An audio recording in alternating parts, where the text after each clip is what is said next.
hanggang 49. At ito po ang sinasabi ng salita ng Panginoon. As they were talking about these things, Jesus himself stood among them and said to them, "Peace to you." But they were startled and frightened and thought that they saw a spirit. And he said to them, "Why are you troubled? And why do doubts arise in your hearts? See my hands and my feet, that it is I myself. Touch me and see, for a spirit does not have flesh and bones, as you see that I have." And when he had said this, he showed them his hands and his feet. And while they were still disbelieved for joy and were marveling, he said to them, "Have you anything here to eat?" They gave him a piece of broiled fish, and he took it and ate before them. Then he said to them, "These are my words that I spoke to you while I was still with you, that everything written about me in the law of Moses and the prophets and the Psalms must be fulfilled."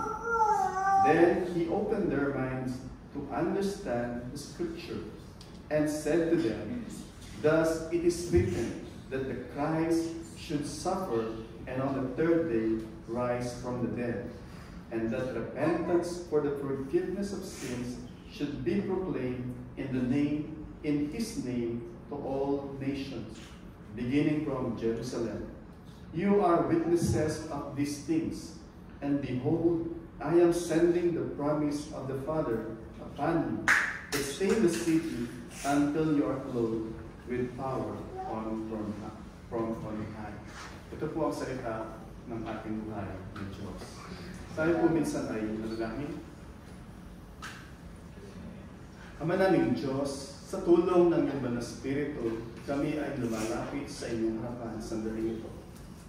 Lord, kita niyo ang aming mga puso, alam niyo yung aming mga isipan, at alam niyo ang aming kondisyon before you, O God. Lord, kilala niyo yung may tamang relasyon sa inyo, at kilala niyo rin ang sandaling ito ay naghahangad na magkaroon. At alam niyo rin yung sa sandaling ito ay malayo pa ang mga puso sa inyo. Lord, subalit sa hapong ito, kami ay lubos na nagpapasalamat dahil sa bawat isa sa tulong ng iyong Banal Espiritu ay dinapon niyo sa hapong ito, sa lugar na ito, upang kayo ay mangusap sa amin, Panginoon. Corporately as a church and individual, Panginoon, bilang mga anak niyo at even bilang mga likha niyo na sa inyo, Panginoon, ay mag-alay ng pagpupuri, salamat, at sa hapong ito, makinig ng iyong mga salita. Aming panalangin na patuloy walhatiin niyo ang iyong pangalan sa lahat ng ika-accomplish niyo, Panginoon, sa hapong ito, sa pagpapahayag ng inyong mga banal na salita. Ito po ang aming panalangin para sa pagwalhatian ng iyong dakilang pangalan, sa pangalan ng aming Panginoon Jesus. Amen. Amen. Kayo po ay makakaupo.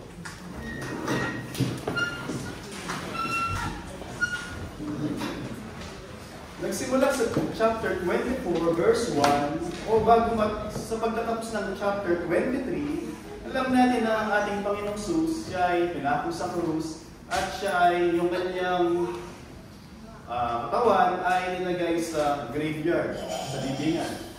At nung inilibing siya, ito ay magsasabat na. It was Friday ng 6 o'clock, ito ay start ng kanilang Sabat. Kasi kala-counting ay from 6 to 6. So dahil doon, pag nag-6 o'clock na ng gabi, hindi na sila pwedeng magtrabaho. Maraming mga pinagbabawal sa kanila, ayon sa kanilang kultura, ayon sa kanilang tradisyon. So, sabi doon, umuwi yung mga kababaihan upang ihanda. Bago mag-Passover, para ihanda. Kasi kinabukasan, Sabado, hindi sila pwede magtrabaho. Para pagdating ng Sunday morning, ready sila sa pagbisita sa libingan ng Panginoong Jesus para i-anoint yung kanyang katawan, lagyan ng mga fragrances, mga aloes, ointments, para maibsan yung pangangamoy ng isang bangkay. So yung ginawa ng mga kababaihan, sa pagtatapos ng chapter 23 and verse 1 ng chapter 24, sabi doon, early morning ng Sunday, sila ay pumunta doon sa libingan ng Panginoong Hesus. At ano yung kanilang nasumpungan? Ang nasumpungan nila ay supposed to be, pinag-usapan nila sa Book of John, paano tayo pupunta doon, sino yung magro-roll ng napakalaking bato. Sabi nila is, dahil hindi kayang i-move yun ng mga mabaihan, at added to that, ito ay may silyado. Silyado ng Roman Empire na tanging yung meron lang permission na magbukas doon pagka ikaw ay merong paintulot mula doon sa Roman governor. So sila ay walang ganon. Pero still, sa kabila ng lahat ng mga hindrances na yon, sino mag-roll ng bato, wala tayong permission, out of love. Pumunta sila doon sa libingan ng Panginoong Hesus, hoping, if not praying, na somehow makapasok sila para i-anoint yung katawan ng Panginoong Hesus na bangkay.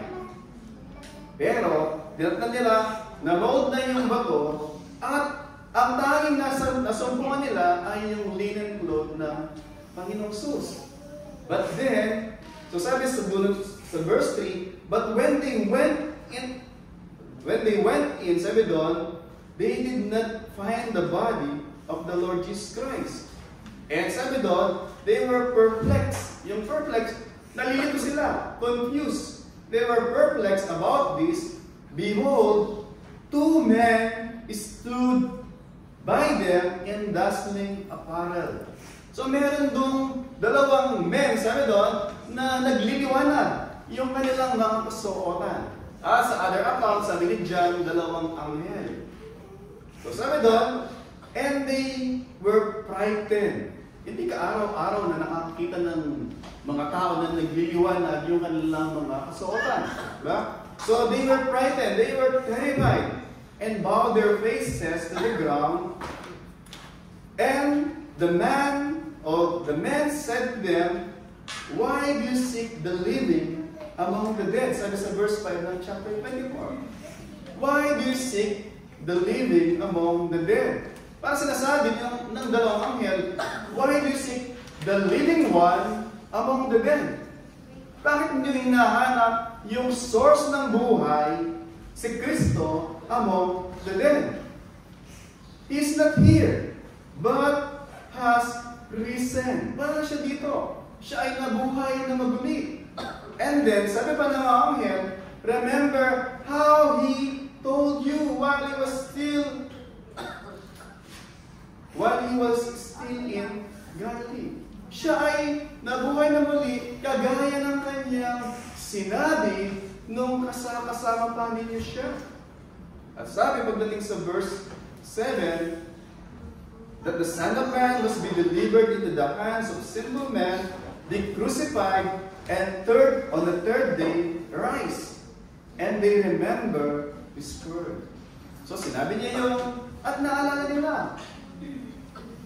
And they remembered His word, and returning from the tomb, they told all these things to the 11 and all the rest. Ano po yung mapa natin doon? Sabi ko kanina, out of love, not out of faith. Kasi kung nananampalataya talaga sila, strong ng mga faith, hindi sila pupunta doon. Pagkus naghihintay sila, nakatingin sa langit perhaps, na mabubuhay muli ang Panginoong Hesus. Pero pumunta sila sa libingan, expecting na yung katawan ng Panginoong Hesus ay magsisimulang maagnas, mga moy, because none of them expected na muling mabubuhay ang bangkay na katawan ng ating Panginoong Hesus. Pero yung mga alagad, sobrang bilib na bilib sila na muling mabubuhay ang Panginoong Hesus. Diba? Yung 11, kasi si Judas, nagpakamatay na, and sabi pagdating dito sa verse 9, and returning from the tomb, told all these things to the 11 and to the rest. Now it was Mary Magdalene and Joanna, the Mary mother of James, si James the Less. Hindi ito yung James na kapatid ni John the Beloved. And then sabi doon, And told all these things to the apostles. Verse 11, ito po yung sabi sa verse 11, but this word seems to them an idle tale. Ito ay parang katang isip sa kanila. Parang sila ay nagpapantasya. Sila ay mga nananaginip o kwento-kwento. And then sabi doon, but these things were seemed to be an idle tale, and they did not believe them. Wala po, kahit sa mga alagad, ang naniniwala na muling mabubuhay ang ating Panginoong Hesus. Meron ng dalawa na babae na nagtestimonya na buhay na muli ang Panginoong Hesus. Sabi ng mga anghel na nandun. And yet, none of them believe. Not even yung mga apostol ng Panginoong Hesus. Tatangin po yung mga tao ngayon is, if you will make a survey, do you believe life after death? Naniniwala ba kayo na pag namatay yung isang tao, siya ay muling mabubuhay at balang araw, magkakaroon siya ng katawan uli? Pag Kristiyano, sabihin nila, at least sasabihin, oo, sa Bible yan. Pero, kaya nga minsan, yung expectation natin, yung thinking natin, ay yung pag nabuhay muli yung isang tao, para siyang espiritu, parang Casper the Friendly, na parang lumulutang, diba, puti, na walang material, immaterial body. Pero, kita natin, ang Panginoong Hesus, una sabi niya, none of the apostles believed, but, sabi sa verse 12, but Peter rose and ran to the tomb, stooping and looking, he saw the linen cloth. Sabi ni John sa kanyang account, silang dalawa, tumatakbo, mas mabilis si John dahil mas bata, pero hindi siya pumasok. Perhaps sinintay niya si Pedro, o perhaps natakot siya, mas bata siya, pero si Pedro dire-diretso, at ano nakita, sabi doon, he saw the linen cloth by themselves. And sabi, he went home, marveling what was happened. Clueless. Iniisip niya, ano ba nangyari? Sa kabila ng tinuro ng Panginoong Hesus, maraming beses na siya ay pupunta sa Jerusalem, siya ay hulihin ng mga punong saserdote, at siya ipapako sa krus, at after 3 days, he will rise again. None of them, not even yung 11, expected na ito ay magkakaroon ng katotohanan. Very sad, diba? In-expect natin, sila yung mga close. He was with them at least for 3 years. Day in, day out, they saw the miracles. They saw yung kapangyarihan ng Panginoong Hesus kung paano i-tame yung wind, yung storm, yung mga demon. Nakita nila lahat ng yun. And yet, very sad, nakita natin sa pagtatapos ng chapter 24, verse 13, o verse 12, wala ka naman naniniwala sa Panginoong Hesus. Mahal nila siya. Nandun yung love, unquestionable yung kanilang pag-ibig, pero yung kanilang faith, still shaky, at mababaw na po. And hindi natapos doon, purong aksyon yung makita natin sa simula ng chapter 24, may babae, tumatangis, in-expect yung pagkabuhay na muli, meron dalawang alagad na tumatakbo, to verify, to confirm, kung umaba na wala. And then, pagdating sa same chapter, verse 24, verse 13, chapter 24, verse 13, meron dalawa na still na mga malungkot na dalawang magkaibigan, mga alagad ng Panginoong Hesus, pero kasama nila dun sa upper room, kung saan sila nag-gather, and then papunta sila ng Emmaus. Ang sabi doon, at sinabayan sila ng Panginoong Hesus sa kanilang paglalakad. And nag-usap sila.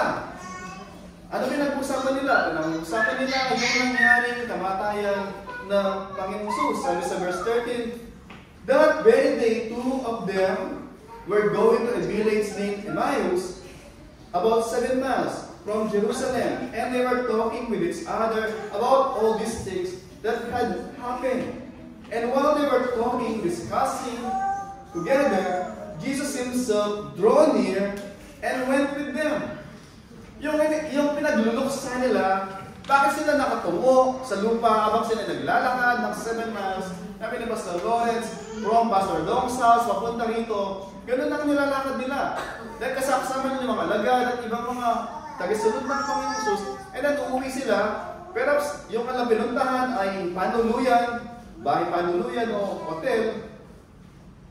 And then sabi doon, ang Panginoon Jesus nandun na, kasabay na nila naglalakad, and yet nagluluksa pa rin sila, pinag-uusapan nila ang isang bangkay na in-expect nila. Sabi nila, sana nabuhay na siya after 3 days. Hindi na alam, katabi na nila, nagsasalita yung kanilang pinag-uusapan. Ano sabi ng Panginoon sa kanila? While they were talking and discussing, Jesus himself drew near and went with them, but their eyes were kept from recognizing him. Hindi nila siya nakilala. And then sabi doon, and he said to them, what is this conversation that you are holding with each other as you walk? And they stood still. Sa paglalakad nila, huminto sila. Ano ba, ikaw lang ba yung nandito na hindi nakakaalam ng mga recent na pangyayari sa Jerusalem? Para bang sinasabi nila, saang planeta ka ba nanggaling? Ikaw lang ata ang hindi nakakaalam ng mga pangyayari. So, implication sinasabi na itong pangyayari ito ay alam ng lahat. Yun yung kanilang ibig pakmulugan. And then, sabi ng Panginoon Jesus, then one of them named Cleopas answered him, are you the only visitor to Jerusalem that does not know these things, what happened in these days? At sabi ng Panginoon Jesus, what things? Diba? Minsan mare, alam mo kung anong pinag-usapan nila, pero pretending na hindi mo alam, what things? Diba? At sinabi nila, diba? Sa nagpaliwanag sila, concerning Jesus, sabi nila, of Nazareth, a man who was a prophet, mighty in deed and word before God and all the people, sabi doon, and how our chief priests and rulers. So, by implication, sinasabi nila, yung kanang ruler, ibig sabihin mga Hudyo, yung dalawa na ito. They crucified him. And then verse 21, ito na lang expectation. Verse 21, but we had hope. We had hope that he was one to redeem Israel. Yes. And besides, this is now the 3rd day since these things happened. And besides, pangatlong araw na ito. Ito na yung may hinihintay kami. Narinig na nila yung sinabi ng dalawang babae at yung dalawang alagad, si Pedro, si John. Hindi na nakita yung katawan ng Panginoon Jesus. And yet, still down ka sila, malungkot, talunan. Why? Hindi sila naniniwala na ang Panginoon ay maling nabuhay. At in fact, sabi nga, siya na mismo yung kanilang kausap.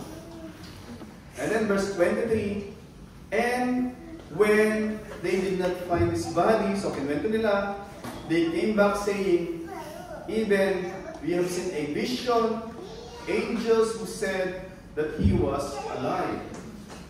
Some of those who had been with us, the women, had said, but they did not see. And then ito yung sabi ng Panginoong Jesus sa kanila. Verse 25, and he, the Lord Jesus Christ, said to them, O foolish ones, slow of heart to believe. Ano yung to believe? Sabi niya, all that the prophet have spoken. Was it not necessary that Christ should suffer these things and enter into His glory? Sabi ng Panginoon, oh foolish ones, slow of heart to believe. Hindi sa unbeliever sila, are believer. But yung kanilang faith, sabi nga, is not so strong rooted dun sa propesya, dun sa kautusan, dun sa salita ng Panginoon, most probably, yung kanilang faith, rooted siya dun sa kanilang emosyon, dun sa kanilang heart. Malungkot sila, and so yung kanilang faith, sabi ng kanilang kalungkutan, na nag-aalon din yung kanilang pananampalataya. Kaya po sabi natin lagi, yung ating mga pananampalataya, kung nakabase siya sa ating emosyon, pag masaya ngayon, hype yung faith mo, pero pag malungkot ka, down yung faith mo, then, dapat yung ating faith, lagi rooted siya sa salita ng Panginoon. Sa salita ng Panginoon, hindi po siya nagbabago. Stable po siya, rock foundation yung salita ng Panginoon. And, sabi doon, verse 27, and beginning with Moses, ito yung Pentateuch, Genesis, Exodus, Leviticus, Numbers, Deuteronomy, beginning lang yon, beginning with Moses and all the prophets. Sabi doon, and he interpreted to them in all the scripture the things concerning himself. Kasi inisip ko, may dalawang scroll ang Panginoon kasi napakalaki. Kasi wala pa silang Bible dati. Perhaps meron sila nakakompile na yung Old Testament. Ibig sabihin, ang Panginoong Jesus, pero siya laging daladalang Biblia. Nung nalulumbay, nalulungkot, needed exhortation ng dalawa, binuklat niya yung Bible. Hindi siya nagdana na, kailangan nyo, I think, ng moral, ng inspirational speech. Kinakailangan nyo ng joke. Hindi po gano'n. Binuklat niya yung scripture to strengthen them. Sila ay nanghihina. Ano yung ginamit ng Panginoon to strengthen them? Salita ng Panginoong Jesus. Nalala ko tuloy, nung ang Panginoong Jesus, siya ay gutom na gutom, nanghihina, si Satan dumating siya. Sabi niya, nasusulat. Si Satan ginamit din yung salita ng Panginoon. Sabi niya, ba't ka magpapakagutom? Gawin mo, tinapay yung bato na yan. Kaya naman yung gawin. Sabi ng Panginoong Jesus, nasusulat din. Hindi lang sa tinapay, mabubuhay ang tao, pag sa bawat salita ng Diyos na magmumula sa labi ng Diyos. Deuteronomy po yun. Sabihin, ang Panginoong Jesus, he quoted yung Old Testament kay Satan. Patuloy po tayo. So, pinaliwanag ng Panginoong Jesus yung scripture patungkol sa kanyang sarili. And then, fast forward, pretending na diretso siya paglalakad, kasi yung dalawa, nandun na sila sa kanilang destinasyon, dahil very late night na, perhaps madaling araw na. Sabi doon, pretending nga pang diretso, sabi nila is, dito ka na tumuloy sa tahanan o sa panuluyan namin because it's already late, delikado na maglakbay mag-isa. And so, sumunod naman siya. And then sabi doon, pagdating doon sa verse 39, when he was at the table with them, he took the bread and blessed and broke it and gave it to them, and their eyes were open. And then sabi doon, and they recognized him, and he vanished from their sight. Ibig sabihin, kasama na siya, naglalakad, nagpapartake ng meal, kasama siya, hindi pa siya na-recognize. Perhaps, merong nangyaring pagbabago doon sa physical appearance ng Panginoong Jesus. But later on, bakit natin yung mark, sa pagpapatuloy natin mamaya, yung mark ng nail sa kanyang mga kamay, at doon sa kanyang tagiliran, yung spear. At sa kanyang mga paa, yung nail din. Pero it seems na doon sa mukha ng Panginoong Jesus, kasi hindi siya basta-basta na-recognize. Perhaps merong nagbago, and we're excited na makita natin sa langit kung ano bang magbabago sa atin, bawat isa, pag nakatabi ko sa langit si Ate Ruby. Ate Ruby, ikaw ba yan? Mas, yung kulay ng buhok mo ngayon ay very dark black. Diba? So, makikita natin kung ano man magbabago sa atin. But, the point is, magkikita-kita tayo sa langit kung tayo ay kay Kristo. So, sabi doon, so biglang nawala ang Panginoong Jesus. And then, sabi doon, verse 39, Father, did not our hearts burn within us while He talked to us on the road? And as He opened to us the Scripture. So naalala nila, habang naglalakad tayo kanina sa lansangan, kasama siya, buglat-buglat yung Biblia, sabi nila, yung ating mga puso, nag-aapoy, nagliliyab. Tangnan niyo yung ginagawa ng salita ng Panginoon sa ating mga puso. Sabi nila, nagliliyab yung kanilang mga puso. Nagsimula sila na downcast, and then they ended na burning yung kanilang mga puso. And then, on the same time, di sa naghintay na bukas, pupunta tayo, balitaan natin sila. The same time, tumayo sila, pumunta sila, bumalik ng Jerusalem para iabot yung balita that Jesus has risen indeed dun sa mga nandun sa Jerusalem. So dito magsimula yung verse 36 na nandyan sa slide. So verse 36, yung ating passage, magsimula siya dito sa verse 36 hanggang verse 49. So ngayon, as they were talking about these things,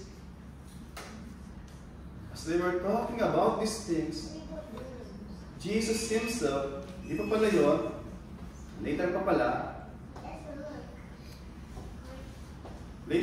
na, doon sa after na wala ang pangusden, pumunta sila, supposed to be balita doon sa lahat sa Jerusalem. Pagdating doon sa verse 34, nandun na sila, nakabalik na. So excited to blast out na pagbukas ng pinto, kakatok sila. Kasi nakalak yung mga pintuan, dahil takot sila doon sa mga religious leader. So pagkatok nila, expecting na buhay ang Panginoon Jesus, nagpakita sa amin. Pero ano sinabi sa verse 34? O sa verse 33, and they rose on the same hour, returned to Jerusalem, and they found the 11. Sabi doon, they found the 11, but kay John, wala dito si Thomas. Ibig sabihin, the 11, pangalan ng grupo nila na yung 12 supposed to be, the 12 disciples, this time, pangalan nila, the 11. Kasi wala na si Judas. Pero si Thomas, wala siya this time.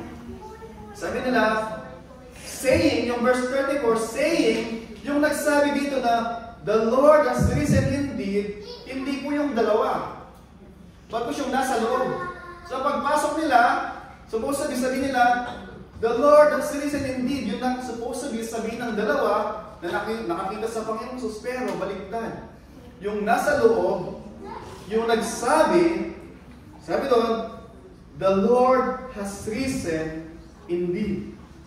Yung naggagather sa loob, yung nagsabi sa kanila. So naunahan sila doon sa balita. Sabihin, habang ang Panginoong Jesus nag-minister sa dalawa na to, i-minister din doon sa karabihan. Ang natin, Jesus Christ is omnipresent. He can be here, He can be doon sa kabilang ng Pope sa taas, di ba? Nandun kila Pastor Lawrence ngayon, doon sa City Church of Calamba. Because God is omnipresent. And then, they told what had happened to them on the road as He was known to them in the breaking of the bread. So verse 36, ngayon, so habang sila ay nag-uusap-usap sa lahat ng to, nandun na sila lahat, diba? Verse 36, as they were talking about these things, Jesus Himself stood among them, said to them, peace to you. Bakit? Nagkakagulo sila. Diba? Ano ba? Totoo ba talaga? Hindi totoo. Kasi later on, sa Thomas, hindi pa siya naniniwala.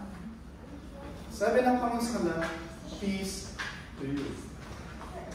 Very interesting. Yung unang sinabi ng Panginoon sa kanila, doon na nagagaga sila, peace to you.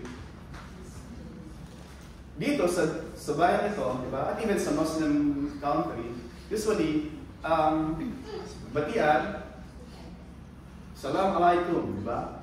Sabihin, peace. Sa Israel, shalom, diba?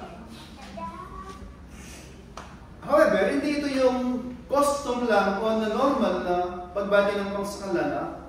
peace be with you, o peace to you, o shalom. Ano natin, before this, yung kanyang mga alagad, iniwan siya. Right? After ng mga Lord, over my dead body, ipagkakanlukan niya ng lahat, Lord, mananatili akong matapat sa iyo. Sasamahan kita hanggang sa libingan, hanggang dun sa huling hantungan, walang iwanan, through thick or thin, walang iwanan, Lord. Pero, nung hinuli na yung Panginoon Jesus, walang natira except si John Love at saka yung mga secret follower ng Panginoon Jesus, si Nicodemus at saka si Joseph of Arimathea. So they are troubled and perhaps inisip nila, ano kasi sabihin ng Panginoon sa atin? Iniwan natin siya. Noong kailangan niya tayo, wala sa atin ni isa man. Na nandun na at least magbigay ng support, encouragement. Kaya mo yan. Yun yung tinakdahan ng Diyos Ama para sa iyo. Wala sila lahat. At the fact na nagtatago sila lahat, they were troubled. Takot sila. Sabihin, pag may takot, ang kailangan nila ay yung kapayapaan. Pero unang kapayapaan na pinagkaloob sa kanila ng Panginoon Jesus na magpakita sa kanila, hindi lang nagpakita siya, ito na kasi sinasabi ko sa inyo, ang lalakas ng mga loob niyo. Hindi po gano'n. Hindi review. Ang purpose is to calm them. Na, peace be with you. Sabihin is, I have forgiven you. Kung ano man nangyari, I forgive you. And above all, actually, yung kapayapaan na pinagkakalob ng Panginoon. Dati sabi niya, di ba? My peace I give you, not as the world give you yung kapayapaan. Bagkus yung kapayapaan na pinagkakalob ng Panginoon, yung kapayapaan na tayo ay magkaroon ng kapayapaan between us at saka yung Diyos Ama. Dahil yung kapayapaan na pinagkakalob ng Panginoong Jesus, hindi lamang ito ceasefire, peace treaty, bagkus reconciliation with God the Father. Na dahil sa kanyang sakripisyo, tayo ay muli na naibalik yung ating broken relationship doon sa Diyos na gumawa sa atin. Yung kapayapaan na pinagkakalob ng Diyos. Dahil sabi niya, He said to them, why are you troubled? And why do doubts arise in your hearts? Sabi niya, see my hands, my feet, it is I myself. See, touch me, and see. Hindi siya ghost. Wala pong ghost story sa Panginoong Jesus. Real siya, nahawakan nila. And para lalo silang maniwala, matapos yung mga agam-agam, sabi ng Panginoong Jesus, He said to them, after He showed to them His hands, His feet, and while they were still in disbelief for joy, yung word na disbelief for joy, it's too good to be true. Para bang ganito, nag-resign ka na, mauwi ka na ng Pilipinas kasi ang hirap maghanap ng trabaho, and then all of a sudden, may tumawag sa iyo, sabihin na, ito yung offer namin sa iyo, yung in-expect mo, ganito, pero yung binibigay sa iyo, hindi ka pa nagsalita, 4 times kalaki dun sa in-expect mo. And sabihin mo, hindi ko yan. Pero sinunod ka ng offer, pinapunta ka sa opisina nila, nandun yung offer mo. Totoo ba to? It seems ganun yung kanilang reaction. It's too good to be true. Bakit? Hindi ka sabi mo, hindi ka araw-araw na nakakita ng bangkay na muling nabuhay na sa harapan mo, papakita, hawakan mo ako at mahawakan mo na siya nga ay tangible. Maraming beses, di ba? Siguro may mga markay sa buhay, gusto nyo makita muli. Pero yung iba natatakot, di ba?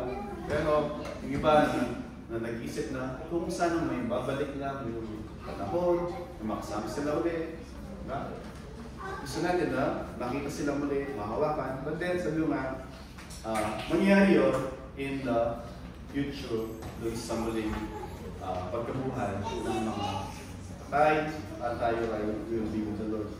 And then sabi doon is, sabi ng Panginoon Jesus, para matapos yung alam agam-agam, have you anything to eat? Have you anything here to eat? And they gave him a piece of broiled fish. And he took it and ate before them. Just to be sure, nice, meron ba kayong isda? Isda pa rin ang hinanap ng Panginoong Jesus, hindi baboy, di ba? Kanya, Tsaka gulay. So, binigyan siya ng fish, and then kinain niya sa harapan nila. Ibig sabihin, hindi siya ghost na pag, ba kayo ng, yung mga Hotel Transylvania, mayroong kumain, tapos lumalabas pa rin, di ba? Kahit yung sa Casper, the Friendly Ghost, di ba? Kumakain yung mga ghost, dumidiretso pa rin, di ba?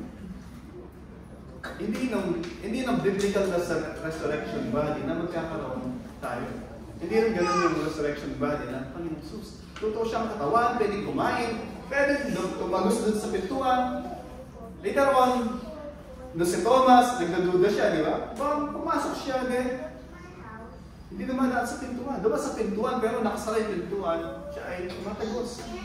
At nandito siya, nandun siya, yun ang resurrected body ng Panginoon Jesus. So yun ang resurrection body na magkakaroon tayo in the future. Baka alam mo kung saan natin gagawin yun pag nasa langit na po tayo. Point is, it's real. Hindi po ito mga parang lumulutang. And then, natin natin, so tapos tayo sa passage, natin natin yung principle, and natin natin yung, sabi natin kanina, nakapaskil doon, yung tema, overarching theme ng ceremonies, the Easter sermon of the Lord Jesus Christ.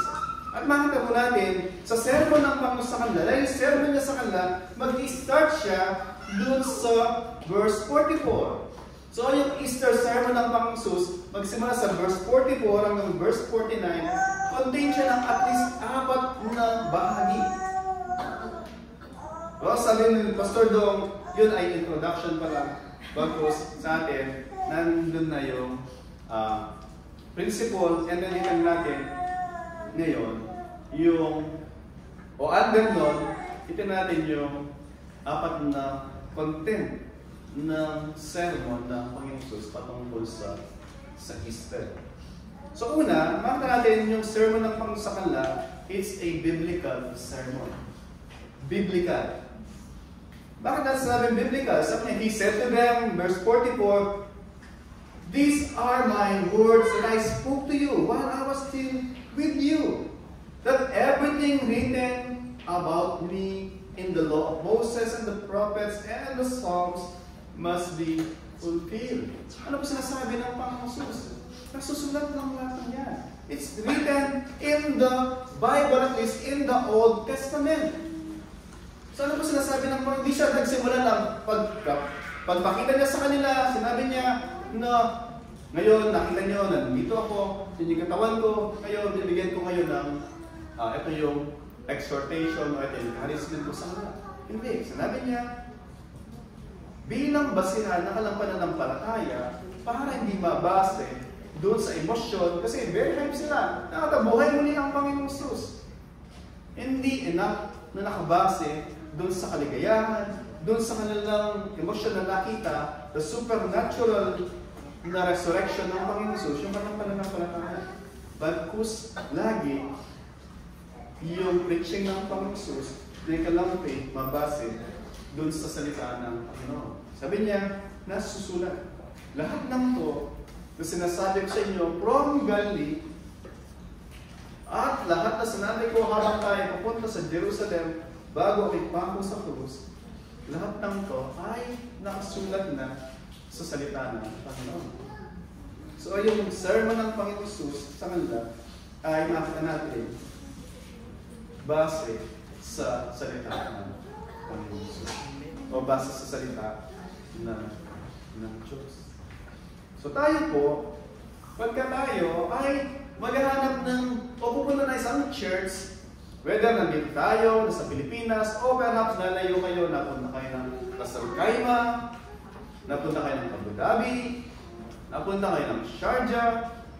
Pag mag-attend kayo ng church, make sure na yung kanilang Pilipinas, hindi yung kanilang napanaginipan kagabi, hindi yung kanilang naisip kanina habang sila ay nasa jeepney o nasa jeepney dito, di ba? Make sure na kailan sinasabi ay salita ng Panginoong Jesus. Pag yung wala ko sinasabi ay wala salita ng Panginoong Jesus, escape for your life. Huwag po kayong mag-stay doon. At kung ginagamit nila yung Bible, pero twisted, yung alam maliwanag, mas delikado po yun. Yan ginagamit nila. Kasi sabi ko, illustration ka kanina na Satan, di ba? Nasusulat, sabi ni Satan. Marami po mga churches din, ginagamit yung Bible para yung kanilang mga bulsa ay kumapal. At yung kanilang mga mansion ay hindi mawala ng ilaw. At marami pong mga even, meron akong sinend sa WhatsApp na nagtuturo, di ba, ng mga, gamit yung Biblia, pero iba-iba lang mga tinuturo. So, careful po, mga kapatid, na mga pinupuntahan natin, the churches, pinupuntahan na website, at even yung kinukuha natin ng source ng exhortation. Hindi lahat ng nagsabi, binabasa yung Bible, ay biblical po yung kanilang mga tinuturo. Kaya napakalaga po na tayo ay nag-aaral ng salita ng Panginoon for ourselves at even corporately para tayo ay nagiging aware, nagiging literate tayo. Ano ba talaga yung sinasabi ng salita ng Panginoon? And I encourage you kung wala kayong Bible, alam ko meron sa phone, di ba? Pero minsan naglo-lobat yung phone. Pero minsan kasi, ito yung technique minsan na, suggestion, take it as suggestion. Yun. Pagka, usually, sa phone ka nagbabasa ng Bible, example lang, sa phone ka nagbabasa, focus na focus ka. And really, you are so sincere. Sincere na sincere ka, nagbabasa ka na sa phone. And then, halos nasa gitna ka na, at nangungusap na yung salita ng Panginoon sa iyo, biglang may mag-toot. Di ba sa sound ng phone nyo? Diba? Diba? Then, bubukat mo yun. And then mag-reply ka. Tapos ngingiti ka naman yan. Tapos magsasend pag picture. Tapos magsasend ka ng picture mo. And dami ng kwentuhan. Pagpabalikan mo, saan na nga ba ako? Sa tingin nyo, yung Holy Spirit ba, sabi niya, sige maghintay ako, take your time. It's okay, it's okay. Mas mahalaga yan. I don't think na ganun gagawin ng Holy Spirit sa atin. In teaching, we have to teach ourselves, to discipline ourselves. Na pag nasa toilet ka, kung phone yung gamit mo, Bible ang dalhin mo. Pag nagbabasa ka ng Bible ng salita ng Panginoon, make sure, Bible, minsan nasa jeepney kayo o nasa metro, diba? Okay, it's okay na phone yung gamit nyo. Pero pag nasa bahay kayo, I suggestion po, hindi tayo nag-obliga. Kung gusto nyo, huwag kayo mag-distract sa inyong pag-aaral. So, yun po yung makina natin na una na content na sa preaching ng Panginoon Jesus, you always point back doon sa salita ng Panginoon. Nasusulat. Kung hindi nasusulat, wala tayong business na makinig doon sa preach. And then, hindi lang biblical dapat, o hindi lang biblical yung sermon ng Panginoon Jesus sa kanila, because it is Christocentric o Christ-centered yung sermon. It's focused on Christ. Sabi niya, pagdating dun sa verse 46, sabi niya, and he said to them, thus it is written that the Christ should suffer and on the third day rise from the dead. He's talking about sa kanyang sarili na yung Bible, Old Testament, ay nagtuturo patungkol sa kanya. Yung Bible po, yung Old Testament, pinopoint out niya lagi ay Kristo. Yung namang New Testament, ay pinopoint back niya tayo kay Kristo din. Para bang, pag nasa toilet kayo, naliligo ka na shower, meron kayong makitang floor drain, di ba? Yung kung saan pupunta yung tubig. Lahat ng tubig, dito direction, no direction, lahat pupunta dun sa may butas, dun sa sink. Yung Bible po, ganun din. Old Testament, New Testament, it all points to Christ. Prophecy sa Old Testament, tinuturo si Kristo. Fulfillment in the New Testament, it's point back din kay Kristo. Because Christ is the center of the Bible. Because Christ is the Savior na inapoint ng Diyos. That's why He's the center. He's the center ng Bible. He's the center of the message.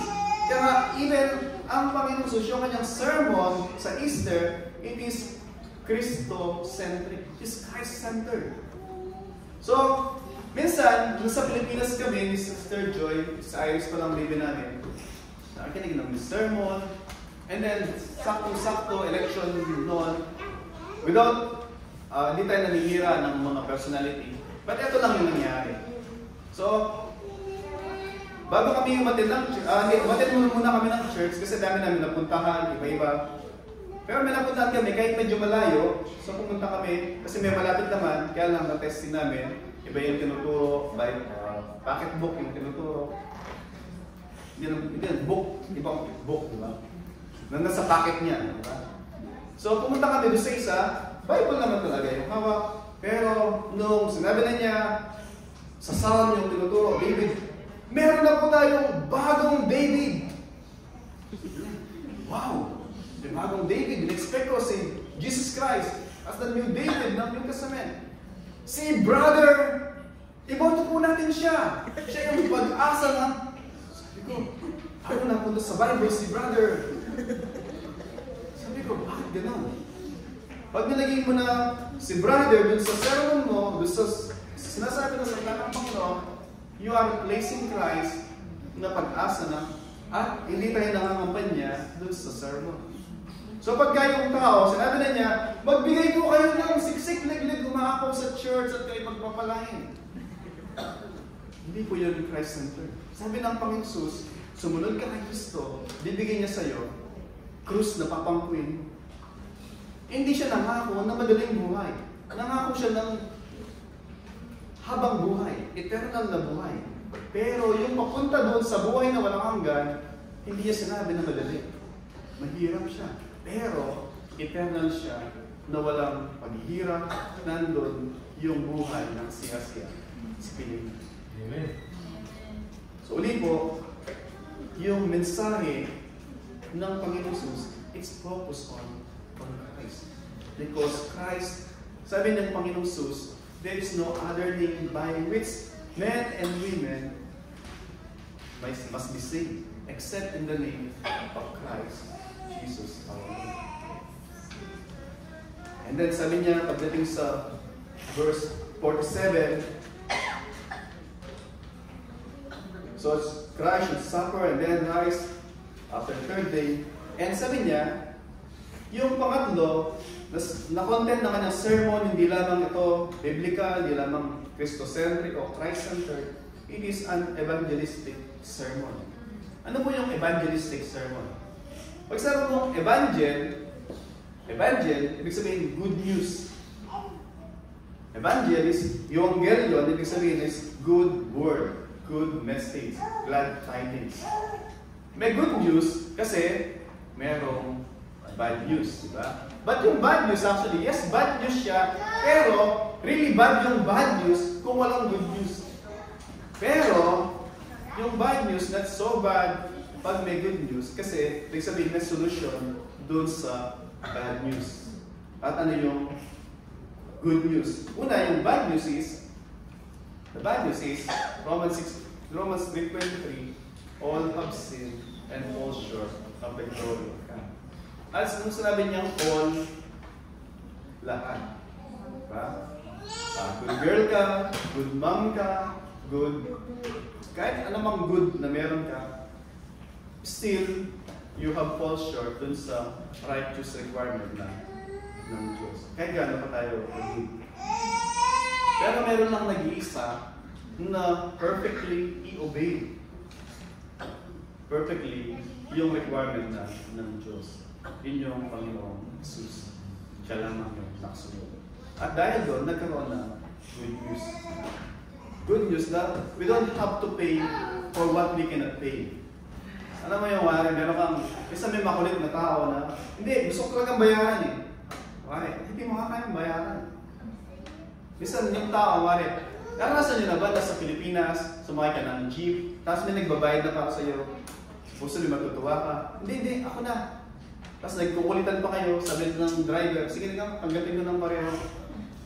Kasi ayaw natin magpabayad, di ba? Minsan ganun yung tao. Christ paid it all, pero gusto natin magkaroon ng share. Right? Sabi ng Panginoon, it's paid. Paid in full. I paid it. I gave my life. Why do you want to give more? What you can add? What can you add to the finished work of Christ? Pero yung tao, sabi na, hindi, kinakailangan mo na ayusin yung buhay ko, hindi, kinakailangan gawin to, para maging accepted ako sa Panginoong Jesus. Except sa Panginoong Jesus, you will never be accepted by God the Father. Lipo. Except through Christ, we will never be acceptable enough sa Diyos Ama.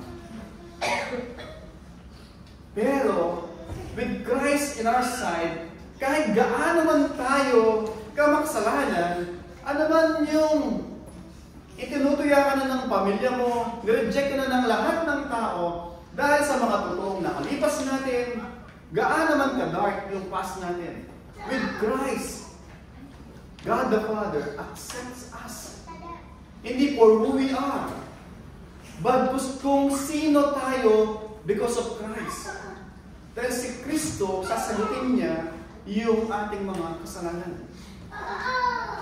So yun po yung evangelistic na sabi ng Panginoon pagdating sa verse 47, and the repentance for the forgiveness of sin should be proclaimed in His name through all nations. Ano sabi doon? In His name, sabi niya, He opened the scripture that is telling about Him, Christ, and now sinasabi niya that the repentance for the forgiveness of sin should be proclaimed. Repentance, lagi pong pinapaliwanag ng ating mga mahal na pastor, repentance is, alam mo, you have offended a holy God.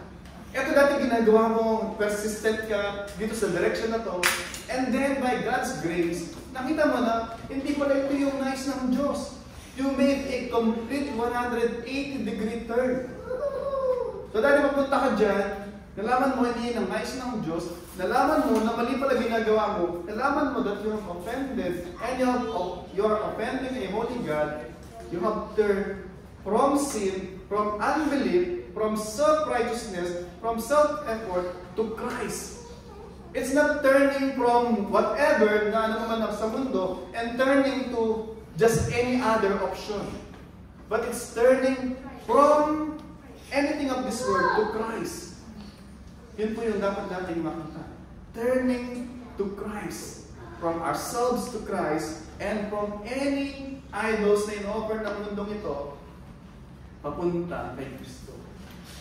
Minsan meron tayong maling notion na akala natin, yung idolatry is simply yung bowing down sa mga images, anything that takes the place of God in our hearts, in our lives, is an idol. An idol, bakit? Kasi kompetensya siya ng Diyos sa ating puso, sa ating buhay. And many times, sabi nga ng ating mga pastor, sometimes, yung kakompetensya ng Diyos sa ating mga puso, sa ating mga buhay, it's not any other things, but it's a person. And sometimes, it's ourselves. Sabi ng Panginoong Jesus, He who loved Himself more than me is not worthy of me. And sinabi niya, because sometimes, sasabi natin, hindi, mas mahal ko yung pamilya ko. Sinabi din ng Panginoong Jesus, He who loves mother, father, more than me is not worthy of me. Hindi ibig sabihin ng Panginoong Jesus na huwag mong mahalin sarili mo, huwag mong mahalin pamilya mo, at ako lang yung mahalin mo. Hindi po yun. Pero alam ng Panginoong Jesus yung danger pagka mali yung orientation natin sa buhay. Alam ng Panginoong Jesus na pagka distorted yung pananaw natin sa buhay, pag wala tayong tamang relasyon sa Kanya, all other relationship fails. Pero kung relasyon natin sa Kanya ay tama, willing tayong iayos, itama, at itatama ng Panginoon yung other relationship natin sa buhay. Kaya nga, sabi di ba, yung famous na sinasabi ni Sister, marami naman dito, hindi lang isa. Pero yung recent is Sister Lalin, sabi niya, mas mahal ko ang Panginoon kaysa asawa. Pero dahil sa mahal ko ang Panginoon, yung pag-ibig na binibigay ko sa asawa ko ay higit dun sa kailangan niya na pag-ibig.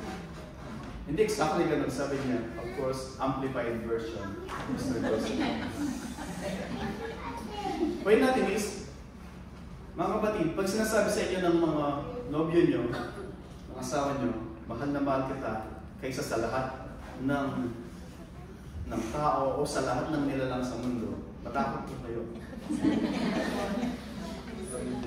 Takot po kayo pagka gano'n. Una, baka kunin siya ng Panginoon sa inyo. Kukunin kayo ng Panginoon sa Kanya para hindi kayo number 1 sa buhay niya. Magiging number 1 ng Diyos. Kaya hindi papayagan ng Diyos na may kahati siya. Hindi po papayagan ng Panginoon.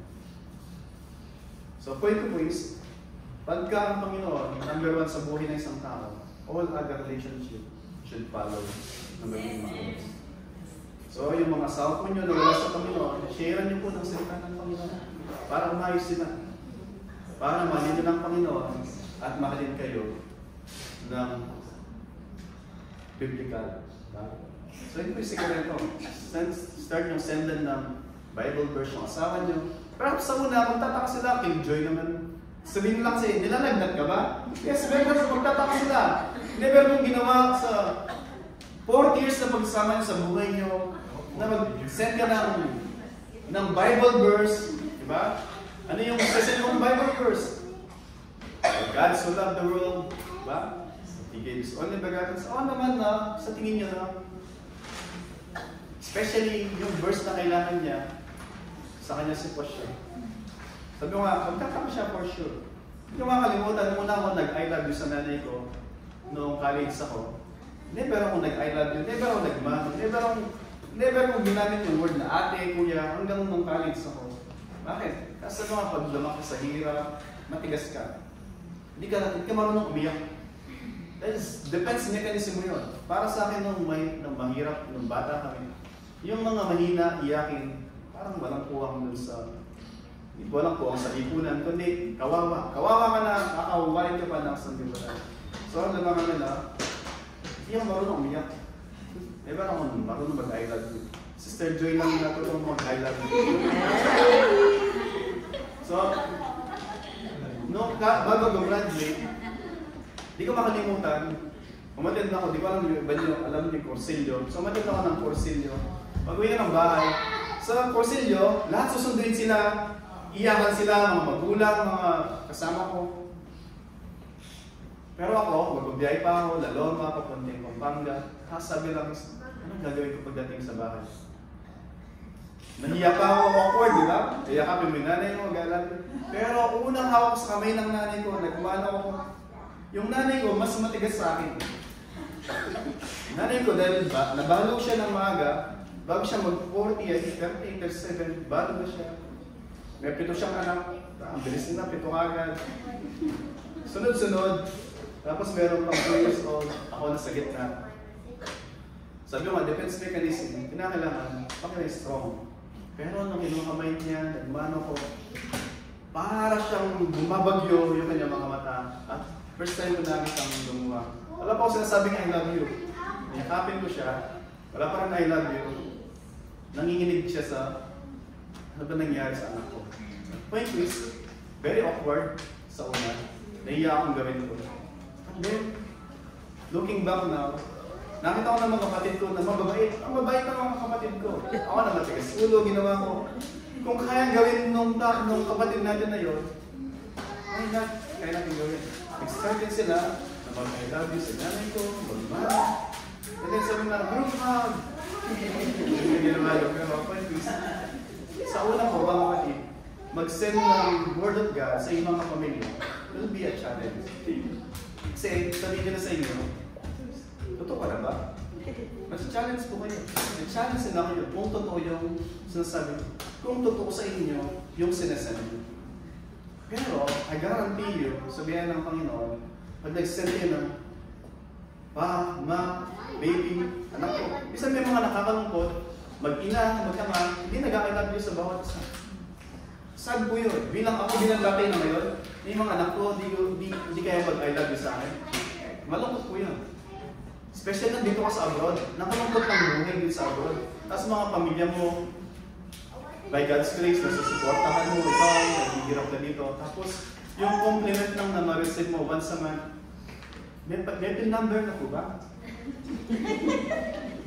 Saan pong Cebuana po ba? Sa Gcash. Yun lang minsan ang consolation, di ba? Pero sa luha, do not expect from them kung di sila nakakarinig sa salita ng Panginoon. They don't know. Hindi po nila alam. Pero kayo alam na ninyo. And you can start. Kaya nyo kung start na, simulan nyo na, pag-pray nyo po yung asawa nyo, pag-pray nyo yung anak nyo. Start sending them ng mga messages. And who knows, by God's grace, 1 year from now, 2 years from now, pilusin sila ng Panginoon. And pag-uwi nyo ng Pilipinas, never nyo expect na yung relasyon ay magiging maayos. Kaysa kung maayos kayo, mas magiging maayos. Bakit? Kinig sila ng Panginoon. At magsasagit sila sa Panginoon. So ulit, because sabi dito sa salita ng Panginoon, apart from repentance and forgiveness of sins, we will never be reconciled sa Diyos. And without being reconciled sa Diyos, we are at war with one another. Pero kung tayo ay reconciled sa Diyos, willing mag-humble yung isa, willing mag-humble yung dalawa, and come to yung common ground, kung ano nais ng Panginoon. Natin yung maraming mag-asawa, nag-aaway, kasi parang silang walang Kristo sa buhay. Minsan nga, minsan na yung isa, walang Kristo, nag-aaway pa rin. Diba? Paano ba yung parehong walang Kristo sa buhay? Isang hiramin ulit, lagi yung nagagamit sa Pastor Lawrence ngayon, para nabis natin. Sabi ni Pastor Lawrence, ano expect mo doon sa mga ISIS na namumutol ng ulo? Wala silang Kristo sa buhay nila. Diba? Don't expect anything from them kasi wala silang Kristo sa buhay. Kailangan nila si Kristo para baguhin sila ng Diyos. At hindi nila gawin yun. Diba? So ganun din po tayo, mga kapatid. Tayo mismo, magsimula sa akin yung pagkilos ng Panginoon and pass it sa ating mga mahal sa buhay. And then, panghuli, na content ng sermon ng Panginoon sa kanila, makita natin sa verse 48 hanggang 49. Sabi niya, and behold, I am sending you a promise of my Father. I'm sending you the promise of my Father, but stay in the city until you are clothed with the power of God. Ito po yung pang-apat. So, hindi lamang biblical yung sermon, hindi lamang Christocentric o Christ-centered, hindi lamang evangelistic yung pinapahayag yung mabuting balita na tayo nagkasala, kailangan manampalataya, magsisi manampalataya sa Panginoon Jesus. After na tayo ay ma-reconcile sa Diyos, lagi ganito yung ginagawa ng Diyos, usually pattern din. Sabi ng Panginoon, ito yung ginawa ko sa inyo. Pag binasa niyo yung Deuteronomy po, lagi sasabihin niya na, ito yung ginawa ko sa inyo, o Israel. Ngayon, ito yung na-expect ko na mabuhay kayo. Same thing po sa atin. Sabi ng Diyos sa atin, now that you are reconciled sa akin, sabi niya, after hearing yung evangelistic sermon, sabi niya, now that you are reconciled with me, or to me, now I am sending you as my ambassador, as my witness to the world. Now, yung message na sinasabi ng Panginoon sa pang-apat, it's a missionary sermon. Hindi lamang natatapos sa atin. Para siyang baton na pinasa, it should not end doon sa atin. It should continue burning as we pass it doon sa other mga dadalhin tayo ng Panginoon. Sabi niya ulit, verse 48, you are witnesses of these things. Sabi niya, of these things. Ano? Ito sila yung mga naka-witness na nabuhay muli ang Panginoong Jesus. Ito yung mga naka-witness na Christ has risen indeed. Sila yung nakakita.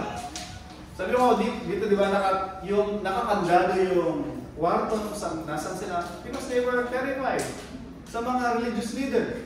Pero after nito, sabi ng Panginoong Jesus, darating yung banal spirito and you will be clothed. Acts 1:8, si Luke din na nagsulat, sabi niya, you will receive power from the Holy Spirit. And you will be my witnesses in Judea, Jerusalem, Judea, Samaria, and the most part of the earth. Uli, ano po yung sinasabi doon? Yung pong isang witness, example, kung kayo ay mag-witness sa kasal. Shallow is inyong kasal. Sa isang hukuman, sa isang korte, ikaw ay susumpa na ang tanging i-witness mo ay yung iyong nalalaman at iyong nakita, nasaksiyan at karanasan. Nothing more, nothing less. Same thing din po, sabi ng Panginoong Jesus, you are witnesses of these things. Ibig sabihin, if you have not experienced Christ in your life, you can never be a credible witness. You cannot be a witness. Because hindi mo naranasan. Ano yung i-witness mo? Hindi mo nga naranasan. Hindi mo nahawakan. Diba? Nahawakan nila. Pero tayo, kung hindi tayo nahawakan ng pag-ibig ng Panginoon Jesus, what love can you share? Can you ibahagi dun sa ibang mga tao? Kung di mo, parang ganito, you cannot share what you do not have. Diba po? If you do not have Christ, you cannot share Christ. But if you have Christ and you experience Christ, then yung testimonya natin very credible. Na yung mga tao, makikita po nila na buhay si Kristo sa ating buhay. Amen. Pagdatingnan po natin ating mga sarili, tatanungin natin ating mga sarili ko, naranasan na ba natin si Kristo sa ating mga buhay? Si Thomas, sabi niya, until na ilagay ko yung aking daliri doon sa kanyang mga kamay, ilagay ko yung aking kamay doon sa kanyang tagiliran, hindi ako maniniwala. Kaya nagpakita ko kami ng Jesus. Sabi ni Thomas, my Lord and my God. Mga kapatid, kung even now, kayo po ay may doubt na si Kristo nga ay siya yung tagapagligtas, na nabuhay na banal, namatay hindi para sa kanyang kasalanan, bagus para sa ating kasalanan. At willing siya na kung tayo ay susurrender sa Kanya, willing siya na kanyang kamatayan ay maging sufficient enough para sa kabayaran ng ating kasalanan. Kung willing po tayo, ang Panginoong Jesus po, He is much willing na i-cover yung kabayaran ng ating kasalanan. Pero, kaya ni Thomas, bagamat maraming beses na may agam-agam siya, o may panahon na may agam-agam siya, and yet there was a time na hindi po nagpatuloy na puro agam-agam. Siya ay surrender sa Panginoon Jesus. Ano po yung gusto nating patotoo pa para i-surrender natin yung dapat i-surrender sa Panginoon? Sabihin po natin sa Panginoon, Lord, unless na makita kita personal, Lord, hindi ako maniniwala. Ano po ba yung gusto natin? Ang Panginoong Jesus po, binigay niya yung Bible para sa atin. At maraming mga testimony niya, mga alagad niya, na binigay ka ng mga buhay para patotohanan yung kanilang mga anak. Doon sa Luke chapter 30, meron kong kwento doon, 13 or 19, yung si Lazarus at saka yung rich man, na yung mayaman, lagi siya nagpipiesta sa kanyang palasyo o sa kanyang tahanan, habang si Lazarus na mahirap, naghihintay ng mga mumo na malalaglag doon sa mesa ng kanyang ng mayaman. O picture yun na mesa o sa labas. Sabihin yung crumb. Pero, namatay si Lazarus at dinala sa presensya ng Diyos, representing yung langit. Namatay din yung mayaman. At nakita ng mayaman si Lazarus na nun sa piling ni Abraham. At siya ay being comforted doon. Habang siya, sabi doon ay nandun siya in agony in this flame. At nag-request siya, Father Abraham, have mercy on me. Can you please send Lazarus to dip his finger doon sa water and to pull out my tongue? Yun lang po yung request niya. Isang dating mayaman, isang merong puro sakit. Enough na sa kanya na lagyan na ng konting dampi ng tubig yung kanyang dila para maibsan yung kanyang paghihirap doon sa Hades. o sa inyong sarili. Mga kapatid, sabi ni Abraham sa kanya, sa buhay mo, nagpakasasaka habang kong buhay. Ginawa mo kung ano gusto mong gawin. Ikaw yung master, ikaw yung leader, ikaw yung Diyos ng buhay mo. Ano ikaw yung buhay? Si Lazarus, hindi. Pumasok siya sa Diyos. At ngayon, na para kayo narito, napatay na, siya ay nasa piling ng Diyos, ikaw ay nasa piling ng paghihirap, malayo sa pag-ibig, sa presensya ng Diyos. Meron siya isang request, yung mayaman. Sabi niya, then kung hindi ka na magbabago yung aking tadhana, sabi niya, pwede bang isend mo si Lazarus sa aking mga kapatid? Dahil meron pa akong 5 kapatid na lalaki. So ganun siya ka-concern sa kanyang mga kapatid na ayaw niya humantong the same thing na dinanas niya na siya ay nandun sa impyerno. Sabi ni Abraham, they have the scripture. If they will not listen to the scripture, they will not listen kahit sa muling nabuhay na si Lazarus padalawa. God is so gracious na hindi niya sinabi na, ano yung Bible, basahin nila. Hindi po. Nakakatuwa, ang Diyos, hindi lamang na meron nakasulat, meron pa pong nagpapaliwanag sa atin. Para wala po tayong dahilan na hindi ko natin ipisin. At wala din po tayong, sabi kanina, ang Panginoon Jesus, pumunta siya, nagpakita sa kanila, and then He opened their minds, sabi doon. Yung pong Christianity, ito po ay logical. Pero, hindi lamang basta logical. Bagkus it is supernatural. Dahil mayroong tagapagligtas sa namatay ng buhay ulit. Yung mga religious leader ng ibang mga reliyon, namatay din po sila. Pero hindi po sila nabuhay ng ulit. Yung Christianity lang po, si Kristo lang po, yung namatay at nabuhay ng ulit. Then, nakita po natin doon, ano sa ating mga sarili, sabi mga kanina, naranasan na po ba natin si Kristo? At kung hindi po, God is so gracious. Ano yung proof na gusto natin? Binigyan tayo ng proof. Sabi kanina, si Thomas, nagpakita sa kanya. Even kay Gideon, di ba? Lord, bigyan mo ko ng sign. Babasahin niyo sa Judges, si Gideon.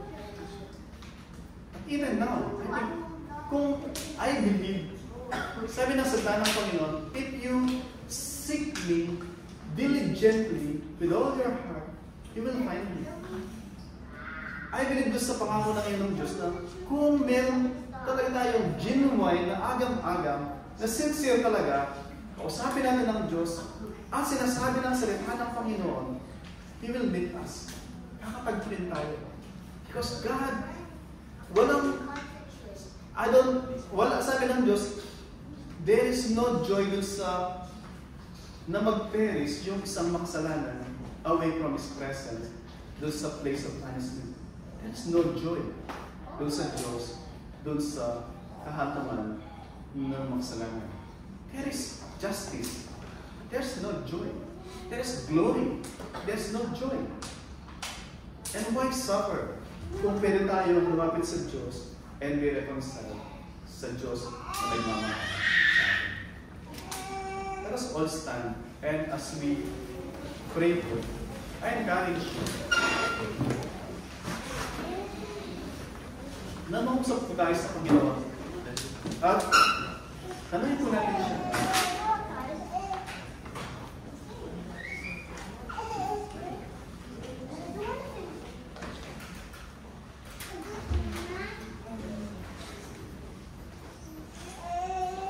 I encourage you po na let us talk to the Lord and ask Him. Kung hanggang ngayon po, sabi mga kanina, we are in doubt, not yet sure whether we are Christian or not. Let us ask the Lord na paliwanagin yung ating mga isipan. At kung tayo naman ay mga Kristiyano, glory to God. And we are reminded that we have vision to do. To share biblical message na Christ-centered, evangelistic, ibig sabihin, tinuturo yung sin and repentance and to be reconciled sa Diyos. And we are called as witnesses because we have a missionary message to bring dun sa sanglibutan. Tayo po ay manalangin na tayo lumapit sa Diyos.